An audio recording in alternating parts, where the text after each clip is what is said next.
तो आज के लेक्चर में हम बात करेंगे डिफरेंशियल सेंट्रीफ्यूगेशन के बारे में। हो सकता है ये आपको थोड़ा सा डिफ़िकल्ट लगे, ठीक है ना। तो आप थोड़ा सब्र के साथ पूरा लेक्चर देखो, ठीक है ना। जहाँ पे आपको लगा कि थोड़ा समझ में नहीं आया तो वहाँ पे आप एक बार वापस से रिपीट कर सकते हो चीज़ों को, ठीक है ना। लेकिन लेक्चर जैसे ही कंप्लीट हो जाएगा, लेक्चर कंप्लीट होते ही आपको सारी चीज़ें समझ में आ जाएंगी। ओके, तो देखो, डिफरेंशियल सेंट्रीफ्यूगेशन सबसे पहले तो इसको डिफाइन करो कि क्या है ये, ठीक है ना। क्या है ये? तो ये एक लेबोरेटरी टेक्निक है, ठीक है ना।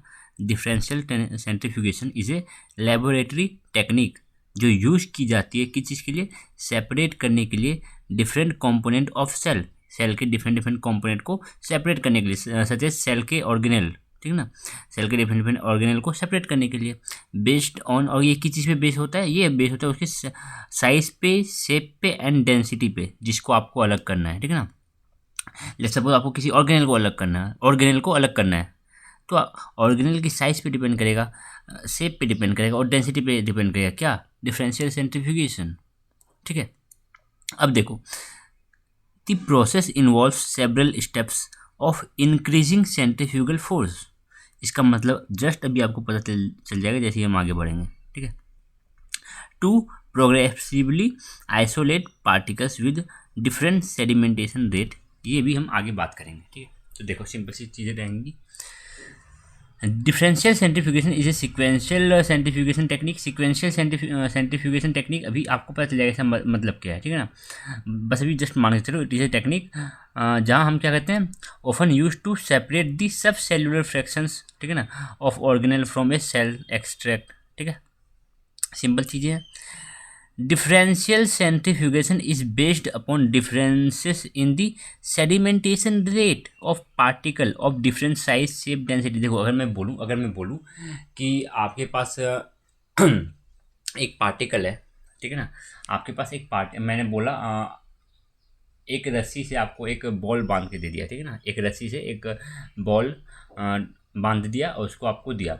मैंने बोला इस रस्सी को घुमाओ, आपने बड़ी तेज़ रस्सी घुमाया गोल गोल, ठीक है ना। और एक समय पे रस्सी टूटी, ठीक है ना। मान लो हमने किसी तरह उस रस्सी को तोड़ा, तो वो बॉल कुछ दूर जाके गिरेगा, ठीक है। और दूसरा केस, अब जो बॉल है वो थोड़ा भारी लेंगे, ठीक है ना। पहले वाले बॉल के कंपेरिजन में अब जो बॉल होगा वो ज़्यादा भारी होगा। उसको भी आपने सेम स्पीड से, जिस स्पीड से पहले वाले को घुमा रहे थे उसी स्पीड से आप इसको भी इमेजिन करो कि आप गोल गोल घुमा रहे हो। फिर हमने क्या किया, रस्सी काट दी। अब ये भी दूर जाके गिरेगा, ठीक है। बट जो ज़्यादा भारी है, ठीक है ना, जो ज़्यादा भारी है वो थोड़ा ज़्यादा दूर जाके गिरेगा, ठीक है ना। वो ज़्यादा दूर जाके गिरेगा। जो हल्का वाला बॉल है वो पास में ही गिरेगा, ठीक है। तो वही बोला जा रहा है, सबका सेडिमेंटेशन कॉफिशिएंट अलग अलग है, ठीक है ना। सबका सेडिमेंटेशन कॉफिशिएंट, सेडिमेंटेशन रेट सबका अलग अलग, डिफरेंट डिफरेंट पार्टिकल के सेडिमेंटेशन रेट अलग होते हैं, ठीक है। अभी देखेंगे हम आगे क्या है। In this technique centrifugation force is applied in an increasing order. हम पहली बार देखो, इंक्रीजिंग ऑर्डर को अभी भूल जाओ हम क्या कर रहे हैं, हम सेंट्रीफ्यूगल फोर्स को अप्लाई कर रहे हैं। हम क्या कर रहे हैं, सेंट्रीफ्यूगल फोर्स को अप्लाई कर रहे हैं। क्या करने के लिए, हमारे सब सेलुलर फ्रैक्शंस को अलग करने के लिए, ठीक है। For an optimize time period, कुछ समय के लिए। देखो, अगर मैं सिंपल सा इसका दिखाना चाहूँ, देखो आपको आरसीएफ का कॉन्सेप्ट पता होगा, रिलेटिव सेंट्रीफ्यूगल फोर्स हमने डिफाइन किया था, ठीक है। तो हमने एक सेल लिया, ठीक है ना। हमने एक सेल लिया और सेल को क्या कर दिया, ब्रेक कर दिया। सेल को ब्रेक कर दिया मतलब सेल मेम्ब्रेन हमने तोड़ दी और बस अब हमारे पास क्या है, अब हमारे पास एक मिक्सचर है जिसके अंदर आपके पास डिफरेंट डिफरेंट ऑर्गेनल प्रेजेंट है, ठीक है ना। हमने क्या, हमने बोला कि चलो एक सेल क्या, हमने मान लो हमने हज़ारों सेल्स लिए और उनको क्या कर दिया, ब्रेक कर दिया। सेल्स को ब्रेक करने का मतलब हम सेल मेम्ब्रेन को तोड़ दिया, हमने सेल मेम्ब्रेन को तोड़ दिया। न्यूक्लियस मेम्ब्रेन को तोड़ दिया। नहीं तो अगर न्यूक्लियस की मेम्ब्रेन को नहीं तोड़ना छोड़ दो उसको, ठीक है ना। अभी बस सेल मेम्ब्रेन को तोड़ा, ठीक है। तो सेल मेम्ब्रेन को तोड़ने के बाद जो भी सेल के अंदर जो चीज़ें हैं वो हमारे पास एक मिक्सचर के फॉर्म में हमारे पास इस टेस्ट ट्यूब में प्रेजेंट है, ठीक है। अब हमने क्या बोला, अब इस मिक्सचर को आप क्या करो, सेंट्रीफ्यूज करो, ठीक है ना।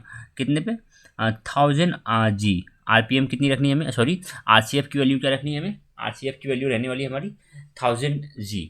और 10 मिनट के लिए इसको सेंट्रीफ्यूज करेंगे। सेंट्रीफ्यूज आपको पता है ना, हमने अब तक तो पढ़ के आ चुके हैं सेंट्रीफ्यूज, ठीक है ना। तो 10 मिनट के लिए हमने 1000 G पे इसको क्या कराया, सेंट्रीफ्यूज कराया।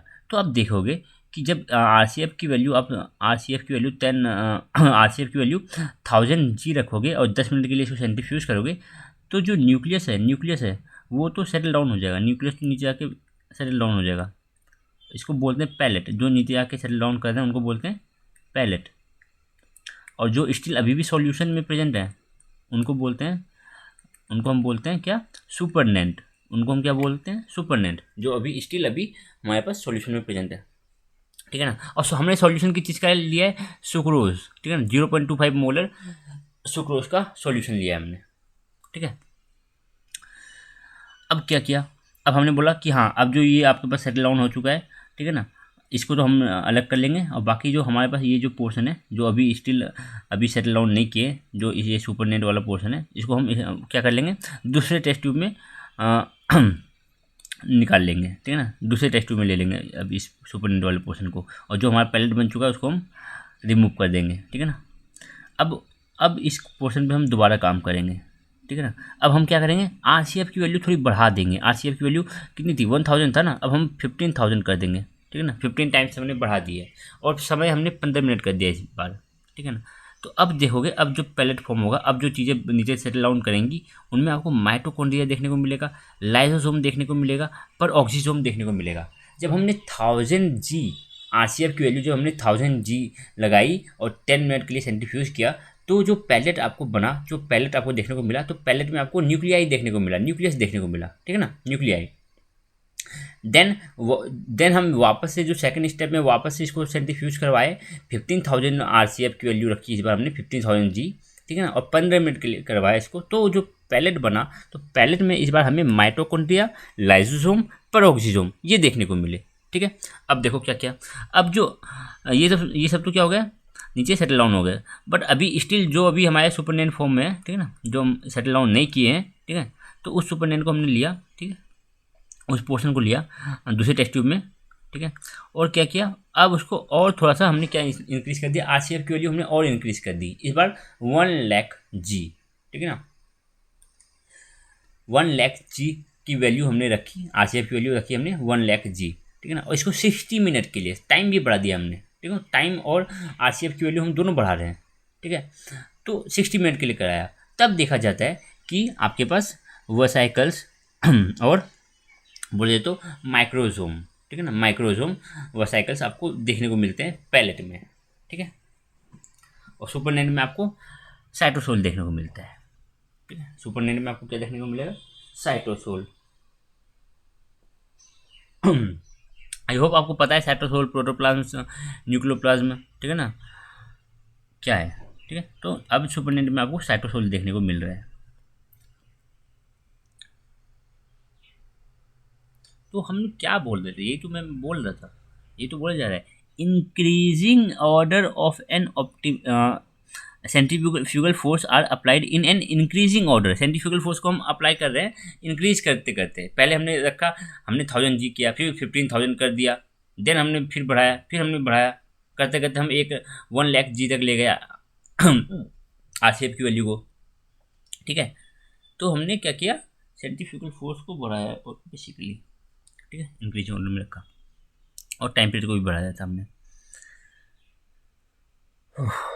तो आ जाओ देखते हैं अब। तो डिफरेंट जो पार्टिकल्स है वो उनका सेडिमेंटेशन रेट अलग है, कुछ थोड़ा सा कम आर सी एफ वैल्यू पे सेटल डाउन कर जाते हैं, कुछ के लिए 1,00,000G तक हमें लगाना पड़ा तब जाकर वो सेडिमेंट किए, ठीक है। तो सबका सेडिमेंटेशन रेट अलग अलग है, समझ पा रहे हो, फील ले पा रहे हो इस चीज़ की, ठीक है। When you plan to perform differential centrifugation, ठीक है ना, when you plan to perform differential centrifugation, a sample solution contains particle of different size, particle of different size and density. जो पार्टिकल्स है आपके पास उनकी साइज़ अलग है, डिफरेंट साइज है सबकी, ठीक है ना, डेंसिटी सबकी अलग अलग है। इस prepare in A buffered medium, हमने क्या किया जो हमारे पास पार्टिकल्स है जिनको हमें सेपरेट करना है उनको हमने बफर मीडियम में लिया अलॉन्ग विद स्टेबलाइजिंग एजेंट, ठीक है ना, और उसको सेंट्रीफ्यूज कराया इनिशियली लो स्पीड पे। अब देखो बफर मीडियम लिया जाता है और स्टेबलाइजिंग एजेंट वैसे तो कोई पूछा नहीं जाता क्यों लिया जाता है, बट स्टेबलाइजिंग एजेंट और जो जो हमारा बफर मीडियम है वो इंश्योर करता है कि जो हमारे पास जो हमारे पास क्या है पार्टिकल्स हैं, वैसे तो हम बोल रहे हैं यहाँ पे, चलो बात करते हैं हमारे ऑर्गेनेल की। जो ऑर्गेनेल हैं वो फंक्शनल रहे, ठीक है ना, उनके फंक्शन में कोई दिक्कत ना आ जाए। अब देखो आप चाह रहे हो कि हमें माइटोकॉन्ड्रिया चाहिए, हम माइटोकॉन्ड्रिया को आइसोलेट करेंगे, तो क्यों चाह रहे हो आप आइसोलेट करना? तो आप उसके बारे में स्टडी करना चाहते होगे, देखना चाहते होगे कि माइटोकॉन्ड्रिया कैसे काम करता है। लेकिन अगर आप आइसोलेट करते समय आपका माइटोकॉन्ड्रिया ही डैमेज हो गया तो अब क्या स्टडी करोगे उसकी आप, ठीक है ना। तो आप क्या चाहोगे कि जो हमें माइटोकॉन्ड्रिया मिले वो फंक्शनल मिले, ठीक है ना, वो फंक्शनल लेवल हो, ठीक है, फंक्शन सही ढंग से परफॉर्म कर सके। डैमेज मिलेगा क्या फ़ायदा, फिर क्या ही हमने आइसोलेट किया, क्या करोगे आइसोलेट करके ऐसे को, ठीक है। तो स्टेबलाइजिंग एजेंट और बफर मीडियम में हम ये चीज़ें कराते हैं। अब देखो आगे, इनिशियली लो स्पीड पे कराते हैं and time period standardize for best fractionation. और टाइम पीरियड को भी हम स्टैंडर्डाइज कर देते हैं, हम इनिशियली क्या 15 मिनट ही लेके चलते हैं, 10 to 15 मिनट, ठीक है। अच्छा रिजल्ट मिलता है, ऐसा नहीं कि आपने ले लिया 1000 जी बोल लो, ठीक है ना, 1000 जी पे आपने सेंट्रीफ्यूज कराया और आप 2-3 घंटे तक कराते रहे सेंट्रीफ्यूज, होता रहे, ठीक है ना। तो टाइम भी यहाँ पे ज़रूरी, बहुत बड़ा फैक्टर है कि आपको जो मिलेगा सेंट्रीफ्यूज करके जो आपको पैलेट मिलेगा उसमें आपके काम की चीज़ें हो। जब आपको पता है, देखो आपको चाहिए न्यूक्लियस, ठीक है ना, लेट सपोज हमें चाहिए, देखो समझाता हूँ, हमने बात किया चलो हमें न्यूक्लियस चाहिए, हमने बोला हमें न्यूक्लियस चाहिए, आपने क्या किया, आपने आपने 1000 जी के लिए 1000 जी RCF सेट कर दी और 10 मिनट था। होता है कि 10 मिनट करोगे तो आपको पैलेट में न्यूक्लियस देखने को मिलेगा, ठीक है ना, बट आपने क्या किया, आपने इसको करा दिया 1 घंटे के लिए, तो न्यूक्लियस तो अभी भी आपको पैलेट में मिलेगा ही मिलेगा, लेकिन न्यूक्लियस के अलावा भी बाकी चीज़ें मिलेंगी, तो फिर तो अभी वापस से हमें मिक्सचर ही मिल रहा है, हमने आइसोलेट क्या किया, ठीक है। तो बात ऐसा है कि देखा गया है कि जब 1000 जी पे कराया जाता है RCF की वैल्यू, जब 1000 जी रखी जाती है और 10 मिनट के लिए कराया जाता है, तो पैलेट में न्यूक्लियाई का कंसनट्रेशन ज़्यादा होता है, ठीक है ना, एज़ कम्पेयर टू अदर। ऐसा नहीं कि पैलेट में आपको प्योर न्यूक्लियाई ही मिलेंगे और कुछ चीज़ें नहीं मिलेंगी, और भी कुछ चीज़ें होती है, लेकिन न्यूक्लियाई का मात्रा बहुत ज़्यादा होता है एज़ कम्पेयर टू बाकी चीज़ें। न्यूक्लियाई का जो है प्रोपोर्शन वो ज़्यादा रहता है। मान लो आपने 100% कुछ चीज़ें 100% कुछ चीज़ आके क्या हुई, सेटल डाउन हुई, तो उनमें से आपके पास मान लो 93 to 95% आपके पास आपके काम की चीज़ें मीन्स आपका न्यूक्लियाई है, ठीक है।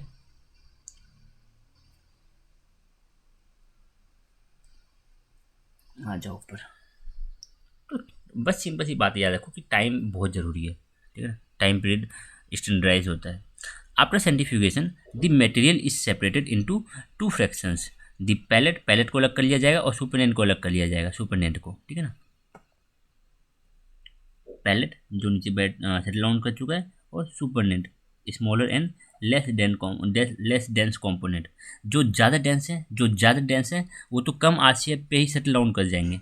जो लार्ज हैं और जिनकी डेंसिटी ज़्यादा होती है, जो पार्टिकल लार्ज है और जिनकी डेंसिटी ज़्यादा है उनको तो कम RCF पे ही वो सेटल डाउन कर जाएंगे। इसलिए तो हमने बोला ना कि 1000 जी पे RCF की वैल्यू जब 1000 जी रखी और 10 मिनट के लिए किया तो न्यूक्लियस देखने को मिल गया। क्यों? न्यूक्लियस ज़्यादा हैवी है, न्यूक्लियस की डेंसिटी ज़्यादा है, न्यूक्लियस का साइज़ बाकी के कंपेरिजन में सबसे ज़्यादा है, तो आपको सबसे पहले न्यूक्लियस ही देखने को मिला, ठीक है। आ जाओ, the pellet is enrich in larger and denser particle, ठीक है ना। इनिशियली जब देखोगे तो आपके पास जो पैलेट होगा उसमें लार्जर और डेंसर पार्टिकल होगा कंपेयर टू सुपरनेंट, ठीक है ना। सुपरनेंट से कंपेयर करोगे तो पैलेट में आपके पास लार्जर पार्टिकल होंगे और डेंसर पार्टिकल होंगे, ठीक है।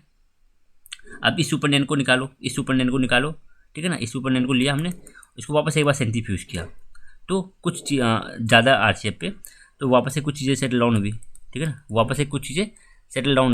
और कुछ चीज़ें अभी भी सुपरनेंट के फॉर्म में है। तो अब जो चीज़ें सेटल डाउन हुई है, ठीक है ना, इनकी भी डेंसिटी और इनका भी साइज ठीक है ना, ज़्यादा रहा होगा सुपरनेट वालों से, ठीक है ना। अब जो पैलेट मिला सेकंड स्टेप में जो पैलेट मिला, उनका भी डेंसिटी और उनका साइज कंपेयर टू ये वाला सुपरनेट ज़्यादा रहेगा, ठीक है। सिंपल सी चीज़ें, लॉजिक है। अब तो हम तो इतनी 11th 12th में तो इतना तो लॉजिक रखा होगा आपने, ठीक है ना। तो देखो, therefore settles to the bottom, ठीक है ना। जो पैलेट है वो लार्जर पार्टिकल, पैलेट में आपको लार्जर पार्टिकल देखने को मिल रहे हैं, डेंसर पार्टिकल देखने को मिल रहे हैं, इसलिए वो सेटल डाउन कर जाते हैं bottom of the test tube में। The supernatant is transferred to a fresh centrifuge tube. जो सुपरनेट है इसको ट्रांसफ़र कर दिया जाता है दूसरे टेस्ट ट्यूब में, जिसको वापस से हम सेंट्रीफ्यूज करेंगे। And subjected to next round, अब नेक्स्ट राउंड सेंट्रीफ्यूगेशन चलेगा, ठीक है ना। At a given specific centrifugal force, ठीक है ना, एक स्पेसिफिक आरसीएफ की वैल्यू हम रखेंगे, आरसीएफ की एक स्पेसिफिक वैल्यू हम रखेंगे, ठीक है ना। और टाइम भी हमारे पास फिक्स रहता है, स्टैंडर्डाइज है, that is higher than the preceding speed. और ये इस बार जो आरसीएफ की वैल्यू रहेगी, तो आप सिंपली स्पीड भी बोलो, इस बार जो आरसीएफ रहेगा वो पहला स्टेप में जो आरसीएफ की वैल्यू थी उससे ज़्यादा रहेगी, ठीक है ना। एंड गिवन टाइम, और टाइम भी थोड़ा ज़्यादा रहेगा, ठीक है। This step of centrifugation of the supernate fractions at an increasingly higher speed for specific time period followed by separation of pellet is continued till we get the desired number of fractions, ठीक है ना। ये काम हम तब तक करते रहेंगे जब तक हमें हमारा डिजायर्ड पार्टिकल का डिजायर्ड फ्रैक्शन ना मिल जाए। मीन्स चलो, अगर आपने बोला, चलो हम आपको एग्जांपल लेके बताते हैं। हमने बोला कि चलो हमें वसाइकस चाहिए, हमें माइक्रोजोम चाहिए, ठीक है ना, हमें माइक्रोजोम चाहिए, अभी नहीं जानना माइक्रोजोम क्या होता है, ठीक है ना। ईआर के फ्रेगमेंट का एक वैक्यूल फॉर्म कर लेते हैं। वैसे इस चीज़ को हम बाद में ही जाने तो ठीक है ना। अभी बस हम जान लेते हैं माइक्रोजोम। तो बात करते हैं कि हमें माइक्रोजोम चाहिए, ठीक है ना। तो क्या करोगे? सबसे पहले तो न्यूक्लियाई को हटाना पड़ेगा, ठीक है ना। तो सबसे पहले हमने 1000 जी आरसीएफ की वैल्यू रखी, और 10 मिनट के लिए इसको हमने क्या कराया, आरसीएफ 10 मिनट के लिए हमने इसको सेंट्रीफ्यूज कराया, तो हमें न्यूक्लियाई अलग हो गया। अब हमारे पास क्या बचा, अब हमारे पास जो बचा सुपरनेट, अब हम इसको वापस से सेकंड राउंड के लिए ले लेंगे। फिर हम इसकी इंक्रीज स्पीड बढ़ाएंगे। अगर अब जो स्पीड है वो डायरेक्ट आप कर दोगे 1,00,000 जी, डायरेक्ट स्पीड 1,00,000 जी कर दोगे, तो पैलेट में आपको माइटोकॉन्ड्रिया, लाइसोसोम, पेरोक्सीसोम, वसाइकल ये सब देखने को मिलेंगे। लेकिन हमें ऐसा नहीं करना, ठीक है ना। हम जानते हैं ना, वसाइकल तो सबसे ज़्यादा लाइटर है, ये सबसे ज़्यादा लाइटर है, तो हमें पहले जो डेंस है उनको पहले सेपरेट करना पड़ेगा, ठीक है। तो हमने क्या किया, 50 अब थोड़ा सा बढ़ाया, ठीक है। तो आरसीएफ की वैल्यू थोड़ी बढ़ाई, वापस से जो चीज़ें मिली उनको हटा लिया, वापस से जो सुपरनेट है उसको सेकंड राउंड के लिए, फिर थर्ड राउंड के लिए ले लिया, ठीक है ना। ये तब तक करते रहेंगे जब तक हमें हमारा डिजायर्ड फ्रैक्शन ना मिल जाए। हमें माइटोकॉन्ड्रिया चाहिए तो हमें ये अगला स्टेप करने की ज़रूरत ही नहीं है। हमें अगर माइटोकॉन्ड्रिया को सेपरेट करना है तो इस अगले स्टेप में हमें जाना ही नहीं है, हमें यहीं पे रुक जाना है, ठीक है। समझ रहे हो, चीज़ें ज़्यादा ही सिंपल है, ज़्यादा कुछ हार्ड नहीं है, बहुत सिंपल है, ठीक। अब जो चीज़ों को समझो, ठीक है ना। एग्जाम में डायरेक्ट पूरा प्रोसेस पूछ लिया जाएगा। अब जब तक आपने समझ नहीं रखा होगा, आप 2-3 लाइन रट के नहीं आंसर दे सकते। अगर आपने थोड़ा भी समझ रखा है ना, तो आप बहुत ज़्यादा उसके बारे में लिख सकते हो। 10 लाइन रट के क्या ही लिख लोगे, और कितना रटोगे, ये बताओ ना। कि एक आध पेपर यहाँ आने वाले हैं क्या, ठीक है। तो पूरे प्रोसेस को समझो और अपनी लैंग्वेज में इसको लिखने की कोशिश करो कि हाँ क्या था पूरा प्रोसेस। बुक का रट्टा मारोगे तो कभी कुछ नहीं कर पाओगे, ठीक है ना। तो आ जाओ, अब आगे हम बात करते हैं। तो ये कुछ रह गया था, the largest and densest particle, जो सबसे ज़्यादा लार्ज पार्टिकल है और जिनकी डेंसिटी बहुत ज़्यादा है, दे सेटल डाउन फर्स्ट, वो पहले सेटल डाउन होते हैं। And require the lowest centrifugal force, जो ज़्यादा डेंस है, ज़्यादा डेंस है और जो ज़्यादा लार्ज है, तो उनको सेटल डाउन करने के लिए कम आरसीएफ की वैल्यू पड़ती है, ठीक है ना। और इतना तो आप फील भी कर पा रहे हो क्यों ऐसा, ठीक है ना। और successive round of centrifugation at higher speed isolate smaller and less dense particle, ठीक है ना। सक्सेसिव राउंड हम करते चलेंगे और लास्ट में जाके हम हायर स्पीड पे पहुंच जाएंगे, आरसीएफ की वैल्यू बहुत ज़्यादा कर लेंगे, ठीक है ना। तब जाके हम क्या कर पाएंगे, जो लेस डेंस पार्टिकल है और जो स्मॉलर पार्टिकल है उसको हम आइसोलेट कर पाएंगे। स्मॉल पार्टिकल और लेस डेंस पार्टिकल को आप तभी आप इसको सेपरेट कर पाओगे जब आप अपनी स्पीड बहुत ज़्यादा बढ़ा लोगे, ठीक है ना। अपनी तो नहीं सेंट्रीफ्यूज की, ठीक है ना। तो जब आप बहुत ज़्यादा आरसीएफ की वैल्यू को इंक्रीज कर दोगे तब हो पाएगा ये चीज़ें, ठीक है ना।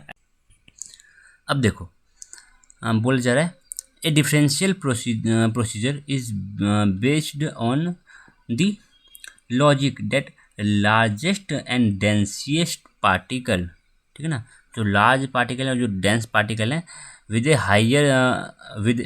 Higher sedimentation rate requires a low centrifugal force, ठीक है। हायर सेडिमेंटेशन रेट का मतलब ये इजीली सेडिमेंट कर जाते हैं। हायर सेडिमेंटेशन रेट का मतलब ये इजीली सेडिमेंट कर जाएंगे कौन, लार्ज पार्टिकल और जो ज़्यादा डेंस वाले पार्टिकल है, ठीक है ना, जिनकी पार्टिकल की डेंसिटी बहुत ज़्यादा है, ठीक है ना, अच्छी खास है। तो उनको क्या होता है, लो आरसीएफ पे भी वो क्या कर जाते हैं, सेटल डाउन कर जाते हैं, लो सेंट्रीफ्यूगल फोर्स पे भी वो सेटल डाउन कर जाते हैं एज कम्पेयर टू जो डेंसिटी लो डेंसिटी वाले पार्टिकल है। सिंपल है। The separation of some of the latter fractions may require high speed ultra centrifugation, ठीक है ना, जो लीस्ट डेंस है, जो जिसकी डेंसिटी बहुत कम है, जिनकी डेंसिटी बिल्कुल कम है, सबसे कम है, तो उसको सेडिमेंट करने के लिए आपको अल्ट्रा सेंट्रीफ्यूगेशन यूज़ करना पड़ेगा। क्योंकि हम जानते हैं आरसीएफ की वैल्यू अगर 1 लाख अचीव करनी है तो ये कौन कर सकता है, ये हमारे पास अल्ट्रा सेंट्रीफ्यूज ही कर सकती है। बात कर रखी है हमने सारे सेंट्रीफ्यूज की, ठीक है। अगर नहीं याद आ रहा तो एक बार रिकॉल कर लो, ठीक है, रिवाइज कर लो। देखो this procedure suffers from the inherent limitation of cross contaminations, ठीक है ना। तो यहाँ पे मैं क्रॉस कॉन्टेमिनेशन समझाना चाहूँगा। There is often cross contaminations between fractions meaning that particle of different types can end up in same fractions, ठीक है ना, कि डिफरेंट टाइप ऑफ मीन्स की चलो मान के चलो कि हो जाए माइटोकॉन्ड्रिया और मान लो कोई और पार्टिकल्स लाइक हमारे पास मान लो हमारे पास वैक्यूल्स, ठीक है ना, वो एक ही फ्रैक्शंस में मिलने लग गए, ठीक है ना, एक ही फ्रैक्शन में मिले, एक ही पैलेट में पैलेट हमने फॉर्म किया तो उस पैलेट में माइटोकॉन्ड्रिया भी है, उस पैलेट में वैक्यूल भी हैं, बाकी और भी कुछ पार्टिकल्स हैं, ठीक है ना। ये बोले जाते हैं क्रॉस कॉन्टेमिनेशन। ये इनहेरिटेंट इसका लिमिटेशन है इस चीज़ का, ठीक है ना, एक लिमिटेशन है।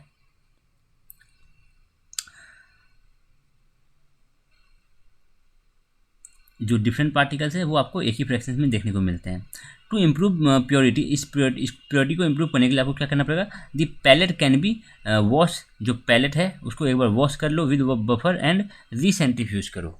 जो आपके पास पैलेट मिला, ले सपोज हमारे पास पैलेट मिला, हमें चाहिए था माइटोकॉन्ड्रिया, लेकिन माइटोकॉन्ड्रिया के अलावा भी उसमें बहुत सारे ऑर्गेनल आ गए, बहुत सारे पार्टिकल्स आ गए, ठीक है ना। अब हमें क्या करना है, अगर इस चीज़ को आपको प्योर करना है मीन्स आपको जो पैलेट है उसमें आपको चाहिए कि हमारे पास उसमें माइटोकॉन्ड्रिया का कंसनट्रेशन ज़्यादा हो, तो आप अगर वो उसमें बाकी और पार्टिकल्स की कंसनट्रेशन ज़्यादा आ चुकी है तो क्या करो, उस पैलेट को लो, उसको बफर से वॉश करो, ठीक है ना, और उसको वापस एक बार सेंट्रीफ्यूज कर दो, ठीक है ना। तो हाँ, तो कुछ हद तक उसमें प्योरिटी आ सकती है। प्योरिटी का मतलब है कि उसमें उस आपके पास पैलेट में जो आपका डिजायर्ड पार्टिकल है उसका कंसनट्रेशन ज़्यादा हो, ठीक है ना। 100% तो नहीं हो सकता बट हाँ कंसनट्रेशन ज़्यादा हो। Among the various fractions the procedure suffers from inherent limitation of cross contamination आपको देखने को मिलता है among the various fractions as absolute fractions does not generally occurs by this method alone, ठीक है ना। एब्सोल्यूट फ्रैक्शन आपको देखने को नहीं मिलेगा कि आपने बोला कि बस हमारा जो पैलेट है उसमें सिर्फ माइटोकॉन्ड्रिया है, हमारा जो पैलेट है उसमें सिर्फ लाइजोसोम है, हमारा जो पैलेट है उसमें सिर्फ गोल्जी बॉडी, ऐसा नहीं देखने को मिलता, ठीक है ना, ऐसा नहीं देखने को मिलता है, ठीक है ना। तो आपके पास एब्सोल्यूट फ्रैक्शन आपको नहीं देखने को मिलेगा, ठीक है ना। कुछ हद तक कुछ फ्रैक्शन आपके पास दूसरे ऑर्गेनल के भी, दूसरे पार्टिकल्स के भी देखने को मिलेंगे, ठीक है ना, बट एक हद तक ही चाहिए हमें, ठीक है ना। लेट्स सपोज हम बोलते हैं कि चलो हमें 95% हमारा जो पैलेट है उसमें 95% हमारा डिजायर्ड पार्टिकल होना चाहिए, ठीक है ना, तो बोलेंगे हाँ प्योर है। लेकिन अगर आप बोलोगे नहीं 25% आपके पास आ गई अनडिजायर्ड और आपके पास 75% डिजायर्ड, फिर भी अभी भी अच्छा नहीं है, ठीक है। चांसेस है कि हम इसमें से रिमूव करेंगे तो हमारे पास माइटोकॉन्ड्रिया नहीं मिलेगा, कुछ और ही रिमूव कर लेंगे हम। समझ रहे हो ना मैं बोलना क्या चाह रहा हूँ, समझाना क्या चाह रहा हूँ, यहाँ पे क्या हो रहा है, क्रॉस कॉन्टेमिनेशन क्या यहाँ पे कर रहा है, ठीक है। However, washing the palette with buffers and repeating centrifugation, वापस से centrifuge कर दो of a given fractions improve the purity of the fraction। थोड़ा सा प्योरिटी को इम्प्रूव कर सकते हो, बिल्कुल अच्छा नहीं कर सकते, थोड़ा सा इम्प्रूव कर सकते हो प्योरिटी को। Sometimes the fractions are further purified on density gradient और other techniques। अब जो फ्रैक्शन मिला है, लेट्स सपोज हमारे पास फ्रैक्शन मिला, यहाँ पे दे भी रखा था ना, हमारे पास फ्रैक्शन मिला जिसमें आपके पास माइटोकॉन्ड्रिया, लाइसोसोम, पेरोक्सिसोम तीनों हैं, ठीक है ना। और कुछ भी कर लो आप, इसको थोड़ा बहुत आगे पीछे भी कर लो, फिर भी हमें ये पैलेट में हमारे पास ये तीनों देखने को मिल रहे हैं, लेकिन हमें चाहिए कि नहीं, हमें माइटोकॉन्ड्रिया को ही अलग करना है सिर्फ। तो आप क्या करोगे, पहले तो आप इन तीनों, आपको ये तो मिल गया ना ये तीनों, अब आप क्या करो, अब कोई और मेथड यूज़ करो, ठीक है ना। अब आप कोई और मेथड यूज़ करो, लाइक डेंसिटी ग्रेडियंट यूज़ करेंगे हम, और अदर टेक्निक, बाकी टेक्निक से जो आगे पढ़ेंगे। तो further use by the use of other techniques आप उसको प्योरीफाई और अच्छे से कर सकते हो। The recovery is also generally poor. Recovery का मतलब जो आप सेंट्रीफ्यूज करें, जब आपने सेंट्रीफ्यूज किया तो ड्यूरिंग सेंट्रीफ्यूगेशन यहाँ पे बताया गया है कि the recovery is also generally poor. इसका मतलब है indicates that not all targeted particles are successfully isolated and retained during differential centrifugation, resulting in less efficient recovery due to loss or damage during the process। means आप चाह रहे हो कि मुझे mitochondria को आइसोलेट करना है, लेकिन आप जब प्रोसेस करवा रहे हो ना, उस प्रोसेस के दौरान आपने क्या किया, उस प्रोसेस के दौरान आपका बहुत सारा माइटोकॉन्ड्रिया तो डैमेज हो गया, ठीक है ना। हमने डैमेज को प्रिवेंट करने के लिए हमने बहुत कोशिश करी, बट हाँ, बिल्कुल रोक नहीं सकते, आप प्रिवेंट कर सकते हो थोड़ा बहुत, बिल्कुल आप रोक नहीं सकते, ठीक है ना। तो थोड़ा कुछ डैमेज हो जाता है, ठीक है ना। कुछ आपके पास पार्टिकल, जो आपके पास डिजायर पार्टिकल है, जो आपको पार्टिकल ऑफ इंटरेस्ट है, जो आपका कुछ तो डिस्ट्रॉय हो जाते हैं ड्यूरिंग दिस प्रोसेस, और कुछ लॉस हो जाते हैं। लॉस की चीज़ में, जब आप ट्रांसफ़र कर रहे हो एक टेस्ट ट्यूब से दूसरे टेस्ट ट्यूब में, दूसरे टेस्ट ट्यूब से तीसरे टेस्ट ट्यूब में, इस ट्रांसफ़र के दौरान लॉस हो जाते हैं, ठीक है ना। तो वही बोला जा रहा है कि जो रिकवरी है वो बहुत पुअर होता है, जनरली देखा जाता है रिकवरी इज़ वेरी पुअर। हाँ, section 4.4.1 we will take a specific example of fractionations of cell organelle by differential centrifugation। देखो subcellular fractionations is a technique to separate subcellular organelle into fractions starting from a tissue homogenate। सबसे पहले क्या कर लेना आपको, सबसे पहले आपको टिश्यू ले लेनी है, ठीक है ना। सबसे पहले आपने टिश्यू ले लिया, ठीक है ना। Then the first step of fractionation का पहला स्टेप क्या है, separate cell from the tissue. जो आपने टिश्यू लिया उसमें से सेल को सेपरेट कर लो, and to break open the cell by homogenization. फिर सेल को ब्रेक करो, ठीक है ना। सेल को ब्रेक करो और उसके अंदर के जो कंपोनेंट है, उनके अंदर के जो आपके पार्टिकल, सेल के अंदर जो ऑर्गेनेल है, उनको अलग कर लो, ठीक है ना।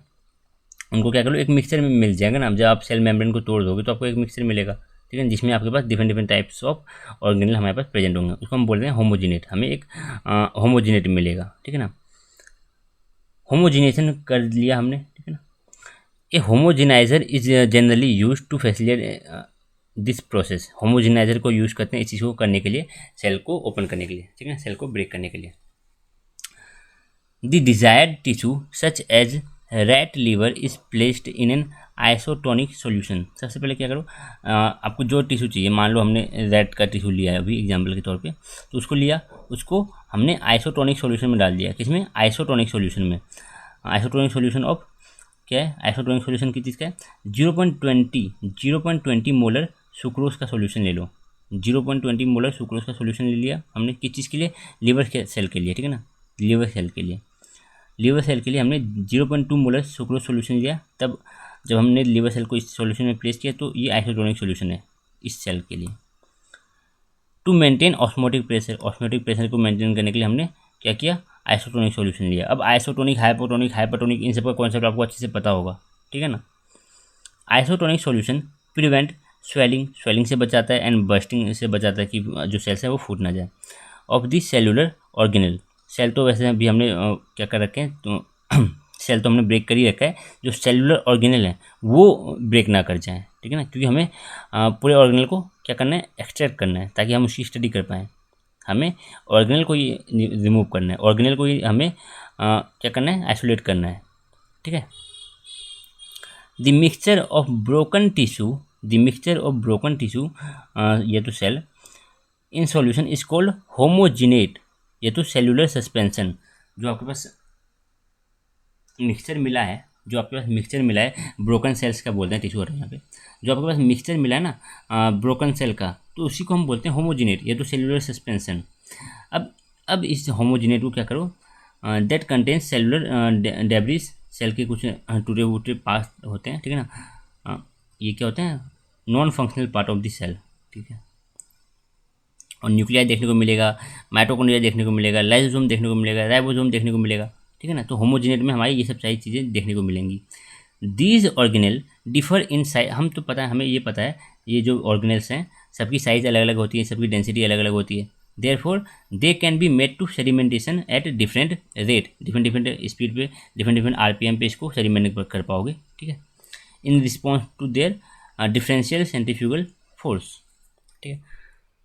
तो क्या किया हमने टिश्यू लिया, ठीक है ना, हमने टिश्यू लिया, टिश्यू को हमने ब्रेक किया, ठीक है ना, टिश्यू को सॉरी हमने टिश्यू लिया, टिश्यू से सेल एक्सट्रैक्ट कर लो, ठीक है ना, बिल्कुल अगर टिश्यू से स्टार्ट कर रहे हो तो टिश्यू लिया, टिश्यू से सेल को एक्सट्रैक्ट करो, अब जो सेल है उसको ब्रेक कर लो, ठीक है ना। अब जो ब्रेक करके जो चीज़ें मिलेंगी उसको हम बोलेंगे हाँ, वो जो हमारे पास मिक्सचर मिलेगा उसको हम क्या कर देंगे, आइसोटोनिक सॉल्यूशन में रखेंगे, आइसोटोनिक सॉल्यूशन में, सच दैट कि जो ऑस्मोटिक प्रेशर है वो मेंटेन रहे, ताकि हमारा जो ऑर्गेनल है वो फूट ना जाए, वो बर्स्ट ना हो जाए, बर्स्ट ना कर जाए, ठीक है ना, वो स्वेलअप ना कर जाए, ठीक है। अब उस मिक्सचर को हम बोलते हैं होमोजिनेट। अब उसी होमोजिनेट को हमें क्या करना है, उसी होमोजिनेट को हमें सेंट्रीफ्यूज कराना है, ठीक है। फिगर 4.1 जो हमने देख भी रखा पूरा, ठीक है ना, ये हमने बात कर रखा है, depicts systematically a differential centrifugation scheme for separation of cell organelle, हमने बात किया। A centrifugal tube contains tissue homogenate, या तो सेल होमोजिनेट इस प्लेस इन रोटर, रोटर में आप इंसर्ट करो। अब रोटर में पूछना क्या होता है, रोटर की बात कर रखी है, रोटर में इंसर्ट कर दो, देन उसको सेंट्रीफ्यूज कराओ, इनिशियली लो स्पीड पे देखा जाता है कि 1000 G पे, ठीक है ना, RCF की वैल्यू 1000 G रखी जाती है 10 मिनट के लिए। देन जो आपके पास पैलेट फॉर्म होगा, उस पैलेट में आपको देखने को मिलेगा, एक सेकेंड थोड़ा,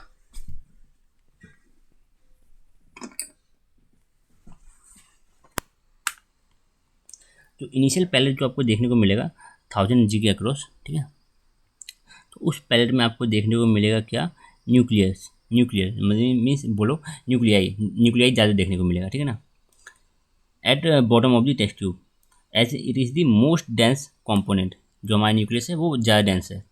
while the supernatant contents low dense component, जो सुपरनेंट है उनमें लो डेंसिटी वाले कॉम्पोनेंट हमारे प्रेजेंट होंगे। फिर आगे हम क्या करेंगे, वापस इस चीज़ को जो सुपरनेंट है उसको अनदर टेस्ट ट्यूब में ट्रांसफ़र कर देंगे, और 15,000 G के लिए G की वैल्यू रखेंगे इस बार RCF की, और 15 मिनट के लिए इसको सेंट्रीफ्यूज कराएंगे। फिर जो पैलेट मिलेगा उसमें माइटोकॉन्ड्रिया लाइसोसोम का फ्रैक्शन ज़्यादा रहेगा, ठीक है। अब क्या करेंगे, being the next dense material, जो माइटोकॉन्ड्रिया है, न्यूक्लियस के बाद माइटोकॉन्ड्रिया लाइसोसोम ये सब ज़्यादा डेंस वाले हैं, ठीक है ना, तो ये हमें सेकेंड राउंड में मिल गए, और बाकी के अभी भी कहाँ हैं, remaining in the supernatant fraction.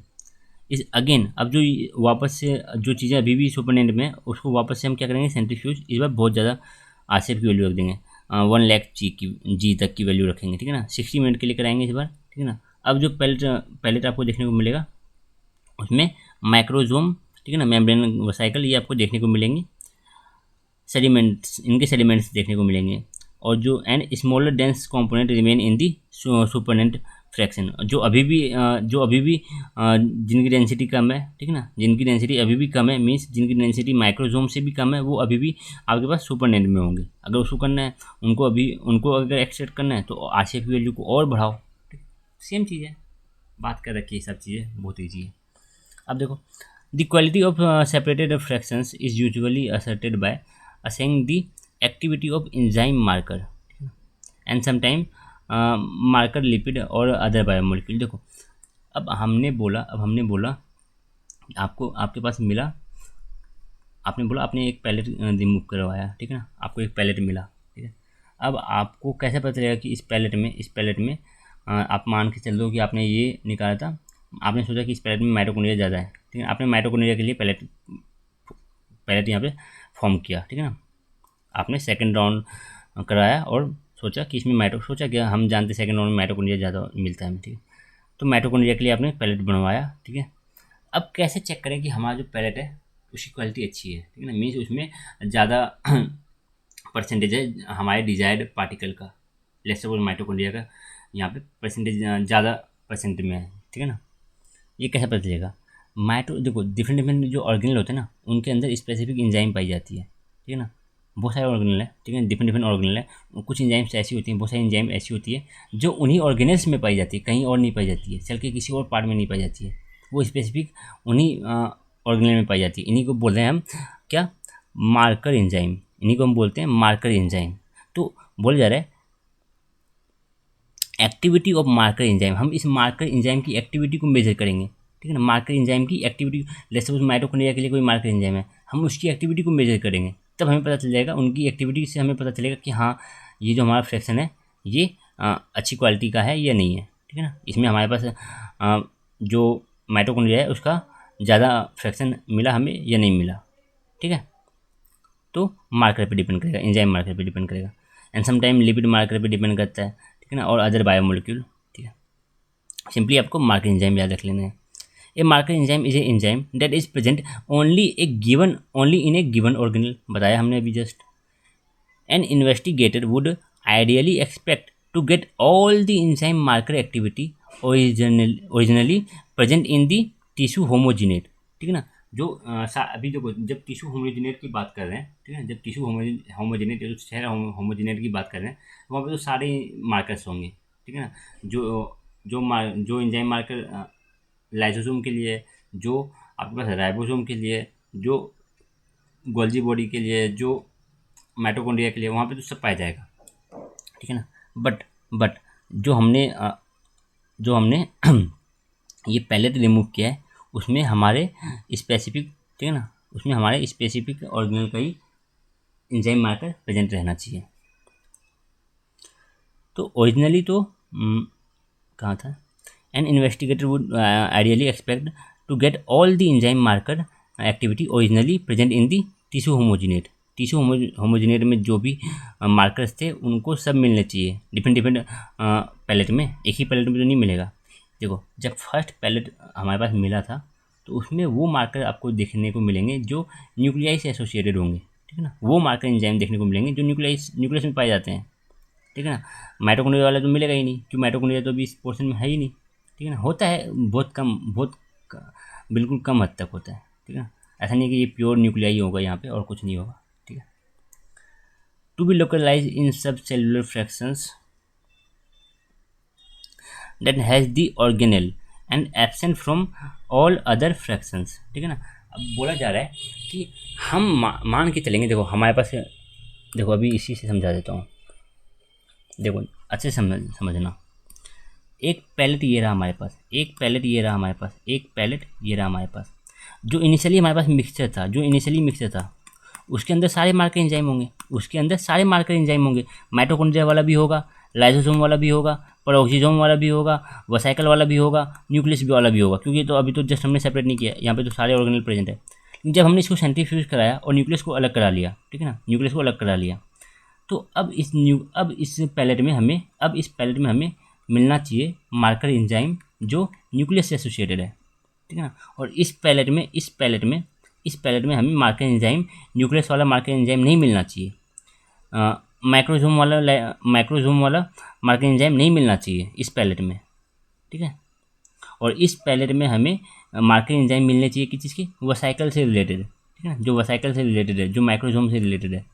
इस पैलेट में हमें मार्कर एंजाइम न्यूक्लियस से एसोसिएटेड मार्कर एंजाइम नहीं मिलना चाहिए, ठीक है ना। माइटोकॉन्ड्रिया से एसोसिएटेड मार्कर एंजाइम नहीं मिलना चाहिए इस पैलेट में हमें, ठीक है, तो ये चीज़ें बताई जा रही है। The major reason for getting less than expected activity in the desired fraction is due to contamination between fractions. अब देखो, हमने तो सोचा था भाई नहीं मिलना चाहिए, लेकिन मिलती है ना। ऐसा थोड़ा ना कि बिल्कुल प्योर आपको मिलेगा कि इधर बस न्यूक्लियस ही है, नहीं। ठीक है, तो वही बोला जा रहा है, the major reason for getting less than expected, ठीक है ना, जो हमने एक्सपेक्ट किया था उससे हमें कम मिली, ठीक है ना, activity in the desired fraction. हमने सोचा था कि यहाँ पे जो मार्क एंजाइम की एक्टिविटी होगी एक हद तक मिलेगी, वो अभी हम जान ही देखेंगे, ठीक है ना। मार्क एंजाइम की एक्टिविटी हमें जितनी, देखो न्यूक्लियस से एसोसिएटेड न्यूक्लियस से एसोसिएटेड जो एंजाइम होंगे उसकी जो एक्टिविटी हमने गैस की थी कि यहाँ पे इतनी मिलनी चाहिए, उतनी नहीं मिल रही है। क्यों? क्योंकि जो न्यूक्लियस है वो बस इसी फ्रैक्शन में नहीं है, वो इस फ्रैक्शन में भी है, वो इस फ्रैक्शन में भी है, ठीक है ना। ये क्यों हो रही है? Due to contamination between fractions. इस फ्रैक्शन में भी आपको न्यूक्लियस देखने को मिलेगा, इस फ्रैक्शन में भी मिलेगा, इस फ्रैक्शन में भी मिलेगा, लेकिन ज़्यादा जो फ्रैक्शन है वो इधर मिलेगा, ठीक है। न्यूक्लियस से ज़्यादा फ्रैक्शन आपको इस रीजन इसमें देखने को मिलेगा, इस फ्रैक्शन में। समझ रहे हो? Therefore, to varying degree, the marker activity is also detachable in other fractions. The table कितना है? The table given below. तो मार्कर एंजाइम कुछ दिखाया गया, तो न्यूक्लियस का मार्कर एंजाइम है डीएनए डिपेंडेंट डीएनए पॉलीमरेज, पता होगा, आपने सुना भी होगा नाम। साइटोसोल का जो मार्कर एंजाइम है वो है लैक्टेट डिहाइड्रोजिनेस, ठीक है ना। माइटोकॉन्ड्रिया का marker enzyme succinate dehydrogenase. Lysosome से का जो मार्कर एंजाइम है वो है एसिड फॉस्फेटेस। और माइक्रोसोम का जो मार्कर एंजाइम है वो है साइटोक्रोम P450। ये याद नहीं रखना, ठीक है, ये याद नहीं रखना। पर हमने देख लिया कि मार्कर एंजाइम का कॉन्सेप्ट क्या है, ठीक है ना, कि हमारे फ्रैक्शन में हम चाह रहे थे कि न्यूक्लियस ज़्यादा हो। जैसे वो हम ऐसा फ्रैक्शन चाह रहे थे जिसमें न्यूक्लियस ज़्यादा हो, तो टेस्टिंग करेंगे ना। कि हम आंखें तो है नहीं कि जूम करके देखेंगे, अब इतनी तो आपके पास माइक्रोस्कोपी वाली आई नहीं है, ठीक है ना, कि जूम करके देखोगे कि सारे माइटोकॉन्ड्रिया ही हो ना, ठीक है। तो हम कैसे करेंगे? टेस्ट करेंगे। तो मार्कर एंजाइम की एक्टिविटी को मेजर करेंगे, ठीक है ना। जो हमने एक्सपेक्टेड रखा था कि मार्कर एंजाइम की एक्टिविटी इतनी होनी चाहिए, अगर वो मिल रही है तो ठीक है, अगर उसके आसपास मिल रही है फिर भी ठीक है। अब बहुत ज़्यादा डिफरेंस देखने को मिल रहा है मार्कर एंजाइम की एक्टिविटी में, तो बोलेंगे नहीं हमारा फ्रैक्शन अच्छा नहीं मिला, प्योर फ्रैक्शन नहीं है, तो थोड़ा सा इसमें क्या करो, वापस इसको सेंट्रीफ्यूज करो, ठीक है। तो बातें इतनी रहने वाली थी आज की, ठीक है। सब सेलुलर फ्रैक्शनेशंस को आप डिफाइन कर सकते हो, आइसोटोनिक सॉल्यूशन बता सकते हो, टिश्यू होमोजेनिटी बता सकते हो, मार्कर एंजाइम अभी जस्ट मैं समझाया। Explain why differential centrifugation is utilized for the fractionations of cell organelle and why do nuclei sediment first. आप ये चीज़ें बता सकते हो, आप सिंपल सी चीज़ें हैं, ठीक है ना। तो चलो आज के लेक्चर को हम इतना ही रखेंगे। आई होप आपको ये लेक्चर समझ में आया होगा। अगर नहीं समझ में आया, थोड़ा सा कम समझ में आया, किसी चीज़ में दिक्कत आ रही है, तो आप एक बार इसको रिपीट करके देख सकते हो। अगर फिर भी समझ में नहीं आ रहा है तो आप मुझसे बता सकते हो कि कौन सा पोर्शन में आपको दिक्कत आया। मैं वापस से उसके ऊपर कुछ 2-5 मिनट का लेक्चर बना के अपलोड कर दूँगा, ठीक है ना। अगर आपको लग रहा है कि नहीं ये मुझे ढंग से समझ में नहीं आई, वैसे तो मैंने ट्राई किया कि सब कुछ चीज़ें समझ में आए। अब आपको ये लैंग्वेज नहीं लिखनी, ये पूरा का पूरा बुकिश लैंग्वेज नहीं लिखना। अब आपने जो समझा आपके माइंड में जो चीज़ें घुसी, ठीक है ना, अब उसको अपने राइटिंग स्किल के हिसाब से लिखनी है, ठीक है ना। जो आपने समझा उसको लिखना है, यहाँ बस बैठ के रट्टा मत मारने लग जाना सबका डेफिनेशन, ठीक है ना। तो चलो मिलते हैं अगले लेक्चर में, तब तक के लिए गुड बाय।